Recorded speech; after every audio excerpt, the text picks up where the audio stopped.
오늘은 시편 39편입니다. 시편 39편은 징계의 날에 깨달음을 얻은 다윗의 모습이 나타납니다. 요절은 7절입니다. 다같이 한 목소리로 7절을 읽겠습니다. 주여, 이제 내가 무엇을 바라리요? 나의 소망은 주께 있나이다. 어제와 연장되는 시인데요. 다윗이 질병 가운데 있어요. 다윗은 이것이 나의 죄의 대가다. 그리고 받아들이는데 원수들이 비방을 하는 거예요. 여러분, 질병보다 더 힘든 게 비방입니다. 그런데 대항하지 않았다 그랬잖아요. 어제도 하나님께만 맡겨. 너무 답답한 거예요. 응? 대항하지 않으니까 대항하고 싶어서 답답한 거예요. 그 대항하고 싶은 마음을 하나님 앞에 가지고 나갑니다. 그러면서 하나님, 내가 얼마나 형편없는 존재입니까? 하나님, 제가 죄인입니다. 자신의 죄악을 깨달으니까 대항할 마음이 사라졌어요. 사람들은 언제 사람들과 싸우냐? 내가 죄인이라는 것을 발견 못하면 싸우고 대항하고 그래요. 그러면서 하나님만이 진정한 소망입니다. 하나님이 우리에게 징계하실 때가 있어요. 징계가 없으면 사생하라고 그랬잖아요. 하나님 우리를 사랑하기 때문에 징계하는 거예요. 그런데 그때 하나님이 징계하시는 이유가 있어요. 깨달으라는 거예요. 여러분, 깨달으시기를 주의 이름으로 축원합니다. 그러면서 그가 하나님 앞에 나가서 하나님, 나는 다른 사람에게 말하지 않습니다. 선한 말도 안 하겠습니다. 죄인이 무슨 말을 하겠습니까? 그러면서 고백해요. 1절, 2절 시작. 내가 말하기를 나의 행위를 조심하여 내 혀로 범죄하지 아니하리니 악인이 내 앞에 있을 때 내가 내 입에 재갈을 먹이리라 하였도다. 내가 잠잠하여 선한 말도 하지 아니하니 나의 근심이 더 심하도다. 변명을 하고 싶은데 그래 속이 풀어질 것 같은데 응? 싸워야 그냥 한바탕 따져야 속이 풀어질 것 같은데 그는 악인 앞에서 말과 행동을 조심합니다. 선한 말도 하지 않는 것은 조심하는 거예요. 자기 입에 악인 앞에서 재갈을 물렸대요. 재갈이 뭐냐면 쇠뭉치. 우리는 돌로 재갈을 물리기도 하는데 쇠뭉치를 갖다 입에다가 물리면 말을 못 하잖아요. 자기가 자기 스스로 내 입에 재갈 물린 것처럼 사람하고 싸우지 않겠습니다. 악인과 싸우지 않겠습니다. 그러면서 하나님 앞에 참는 거예요. 참으면 여러분 마음이 막 불이 올라오잖아요. 속에서 막 불이 올라와 참으면. 응? 그런데 그걸 가지고 하나님 앞에 불을 토하며 기도하는 거예요. 원통함을 쏟아놓으며 기도합니다. 그 장면이 3절에 나옵니다. 시작. 내 마음이 내 속에서 뜨거워서 작은 소리로 엎질 때 불이 붙으니 나의 혀로 말하기를. 여러분, 우리가 인생을 살면서 억울한 일이 많아요. 원수 맺히는 것도 많아요. 답답한 일도 많아요. 그런데 여러분, 이걸 풀려고 사람하고 따지고 싸우면요 끝도 없어요. 근데 또 참으면 열불이 나네. 열불이 나. 근데 여러분, 그걸 어떻게 해야 됩니까? 하나님 앞에 쏟아놔요. 하나님 앞에 토로해야 돼. 사람에게는 말을 아꼈다가 하나님 앞에 쏟아놓는 게 기도예요. 응? 그래서 억울함을 사람에게는 아끼고 하나님 앞에 하소연하시기를 주의 이름으로 축원합니다. 한나의 위대한 점이 여기에 있어요. 한나는 아이를 못 낳는 여인인데 분인나가 엘가나에게 두 여인이 있었는데 그때는 일부 다 처제했잖아요. 분인나가 아기를 낳고 안방 내놓으라고 응? 괴롭히는 거예요. 한나를. 애도 못 낳으면서 왜 안방 차지하고 있냐. 엘가나가 어찌하여 근심이 많으냐. 내가 10자녀보다 낫지 않느냐. 더 내가 너를 사랑한다. 그렇게 해도 그 억울함을 자기 남편에게 호소하지 않고 어디로 나가냐면 하나님 앞에 나가요. 여러분 아무리 가까운 사람이라 할지라도 남편이라도 내 마음을 쏟아놓지 못할 때가 있어요. 그걸 어디로 가지고 나가야 돼? 하나님 앞에 가지고 나가야 돼. 응? 그랬더니 하나님이 그 기도를 들으시고 사무엘을 주셨잖아요. 에서가 야곱이 에서를 속이고 도망가서 20년 동안 바단 아람 외아저씨 집에서 머슴살이 해갖고 큰 부자가 돼서 이제 고향으로 돌아오는데 에서가 그때까지 화를 못 풀고 자기를 속이고 장자권 축복권 다 뺏어가지고 도망간 거 그때까지 원한을 가슴에 안고 야곱이 온다니까 막 군사를 데리고 죽이러 오는 거야. 그때에 천사가 나타나니까 야곱이 천사의 허리를 부둥켜 안고 나를 축복해 주지 않으면 안 놓겠습니다. 한도뼈를 치는데도 안 놓고 쩔뚝거리면서 깨어지잖아요. 하나님 앞에만 호소하니까 그때 에서가 오다가 살기 등등해갖고 400명의 군사를 끌고 죽여버린다 그러고 오다가 마음이 녹아져갖고 저 쩔뚝거리고 오는 동생이 너무 불쌍하니까 가서 울면서 목을 끌어안고 마음이 녹아졌어. 하나님 앞에 매달리니까 문제도 해결되고 목숨도 건지고 내적 변화도 일어나고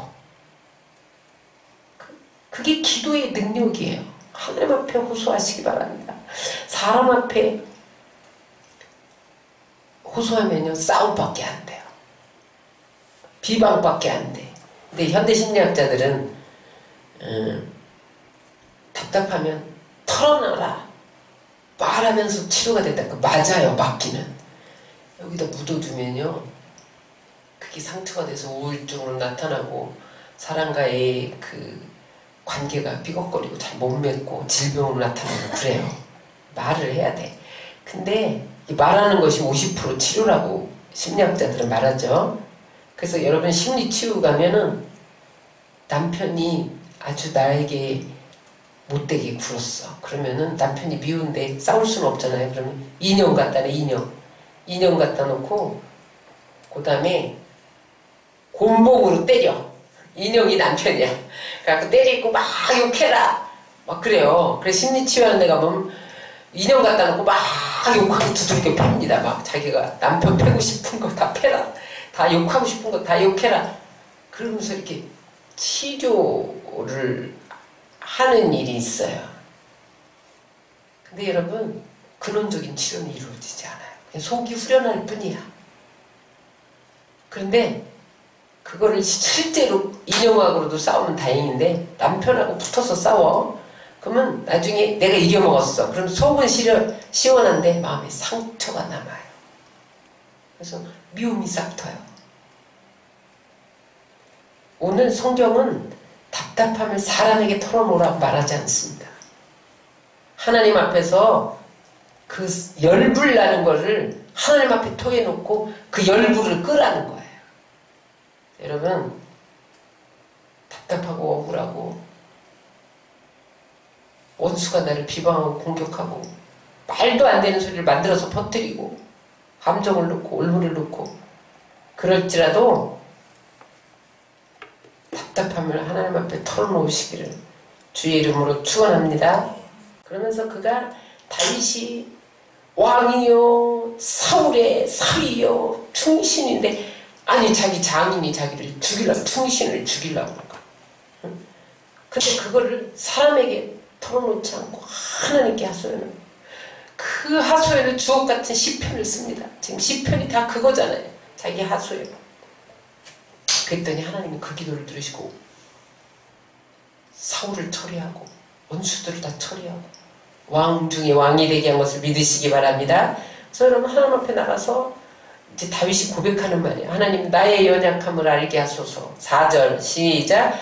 여호와여 나의 종말과 연한이 언제까지인지 알게 하사 내가 나의 연약함을 알게 하소서. 억울함을 풀어주소서 이렇게 기도하지 않고 심판하여 주소서 이렇게 기도하지 않고 내 종말이 언제입니까? 내가 몇 살까지 삽니까?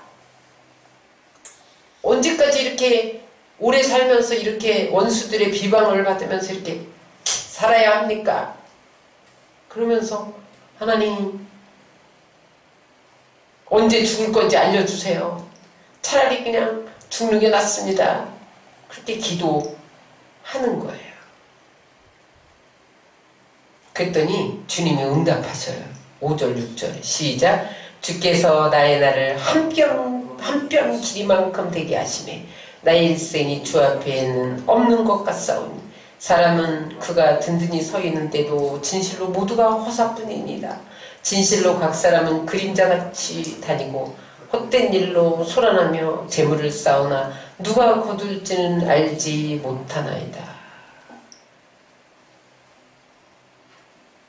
언제까지 살아요 하나님? 나의 연한이 내 개인적인 종말이 언제예요? 그랬더니 하나님이 네 연한은 네가 사는 날은 한 뼘 길이다 이래. 무슨 말이냐면 하나님은 영원하신 하나님이잖아요. 영원하신 하나님 앞에서 우리는요 한 뼘에 불과해. 없는 것 같대. 나의 일생이 주 앞에서 없는 것 같다. 저는 이 말씀을 묵상하다가 여러분 수학에서 무한대라는 게 있잖아요. 무한대. 무한대에서 여러분들 100년 살아봐. 없는 것이랑 똑같아. 그 숫자는 무시해도 되는 숫자예요. 무한대에서 100은 무시해도 되는 숫자예요. 우리 그림자 같아. 그림자. 그림자가 있는데 햇빛이 저쪽으로 가면 그림자가 그냥 없어지잖아요. 없어지는 존재라는 거예요. 여러분 높은 산에 올라가 봐요. 사람이 천만에 비행기 타면 사람 존재가 안 보여. 그냥 안 보여요. 그래서 인생은 풀과 같고 풀 끝에 이슬 같은 게 인생이야. 그러면서 뭐냐면 그런데 그 짧은 인생 동안 그림자 같고 한 뼘 같은 인생 동안 사람들이 헛된 일로 소란하고 재물을 쌓아놓고 이게 다 헛살하는 거예요. 전도서 기자가 뭐래요? 헛되고 모든 것이 헛되도다. 솔로몬이 썼어요 전도서를. 근데 전도서는요 솔로몬이 부귀영화 다 누려봤잖아. 응? 와이프를 1000명씩이나 거느려봤잖아. 뭐 이 땅에 부족한 것이 없이 은금이 너무 많아서 부유해서 막 수바 여왕이 컨설팅 받으러 오고 막 지혜가 뛰어나고 막 무역하고 막 부강한 나라 만들고 영토 확장하고 그거 다 살아봤어요. 아주 뭐 최상의 삶을 살았는데 그 솔로몬이 말년에 지은 게 전도서인데 보니까 다 부질없다는 거야. 다 헛되고 모든 것이 헛되다. 이게 주제입니다. 해 아래 하나님 없는 삶은 모두 다 헛되다. 그러므로 너희는 해 위에 하나님을 경외하라. 이게 전도서예요. 다윗이 이 질병 중에 기도하다가 인생은 잠깐이다. 한 뼘이구나. 그림자구나. 이거 발견했다는 거예요. 응? 사무엘하 보면 자기를 개 같은 존재라고 그래. 사울이 나는 죽은 개입니다. 죽은 개가 뭐 말을 하겠습니까?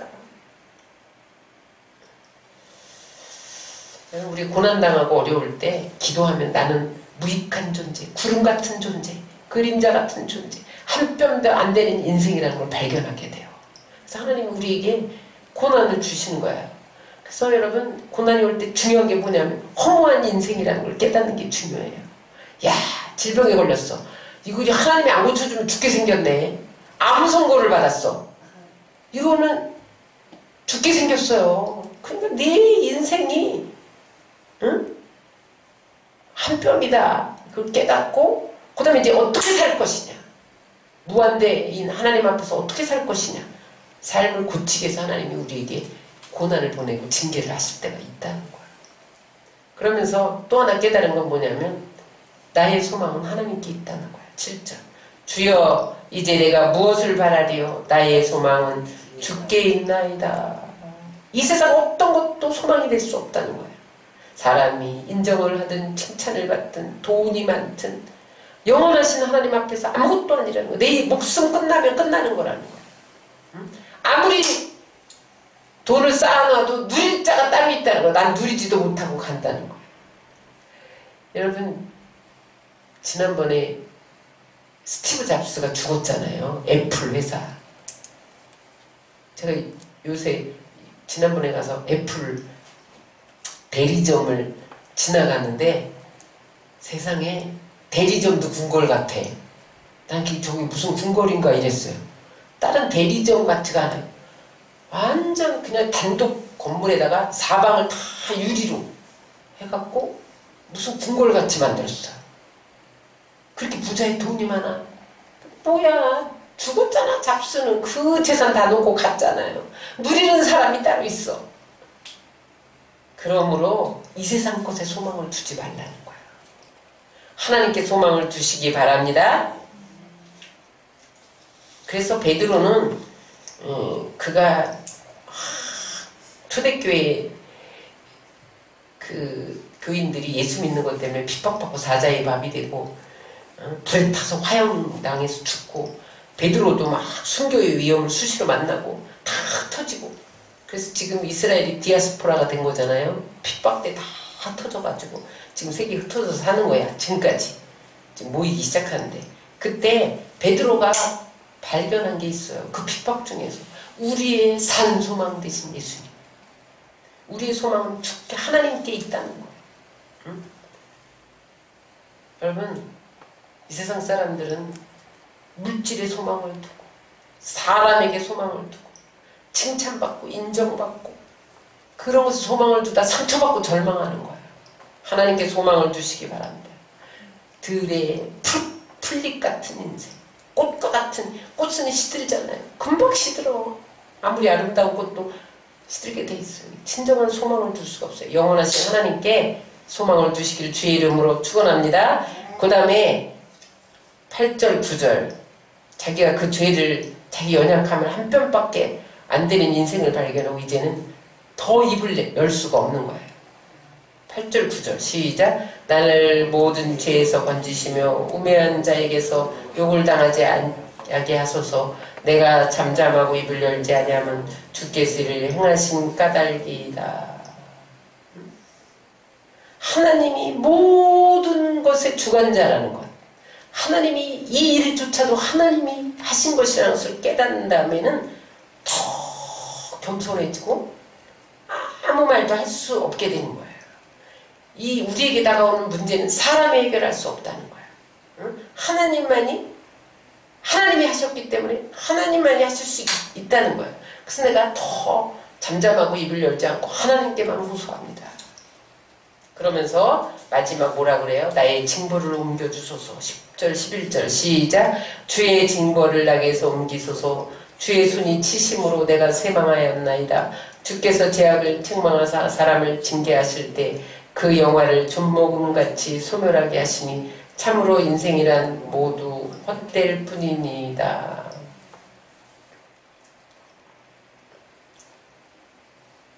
비방을 그치게 해달라고 사람들이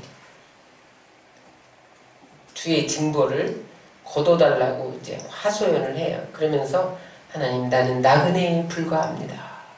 우리는 나그네예요.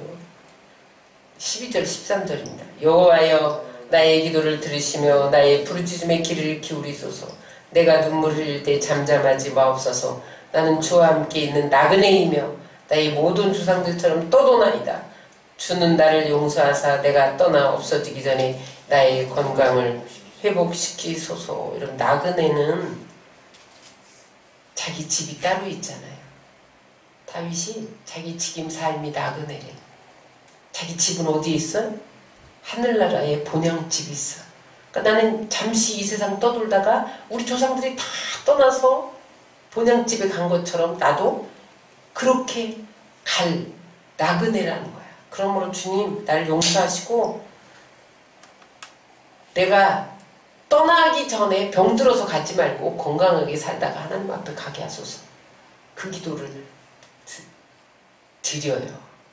오늘 여러분들이 하나님 앞에 회복시켜 주기를 기도해야 됩니다.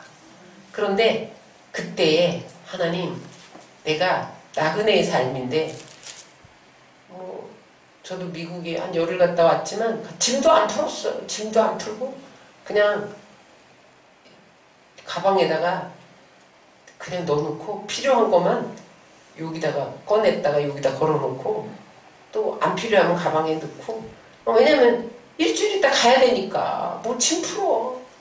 근데 여러분 우리는 이 세상에서 천년만년 살 것처럼 짐 풀고 싸우고 돈 축적해갖고 누가 누릴지도 모르는데 내일 죽으면 다 누가 가져갈 건데 그것 때문에 싸우고 이렇게 살지 말라는 거야. 오늘 이 39편을 통해서 다윗이 우리에게 주시는 메시지가 있습니다. 뭐냐면 고난 중에 여러 가지 고난이 다가올 때 하나님께 나가라는 거야. 그 다음에 그 고난 중에 나는 어떤 존재인가? 나는 한 뼘 길이 같은 인생을 사는 존재, 그림자와 같은 존재, 나그네 같은 존재, 응? 험한 인생, 없는 것 같은 인생. 나의 죄악을 깨닫고 이제는 우리의 소망을 하나님께 두라는 거야. 하늘나라를 소망하며 내가 이 땅에서 보내신 그 사명을 발견하고 그 사명을 위해서 일하다가 하나님 앞에 서지라는 거예요. 여러분 그러한 인생 되시기를 주의 이름으로 축원합니다.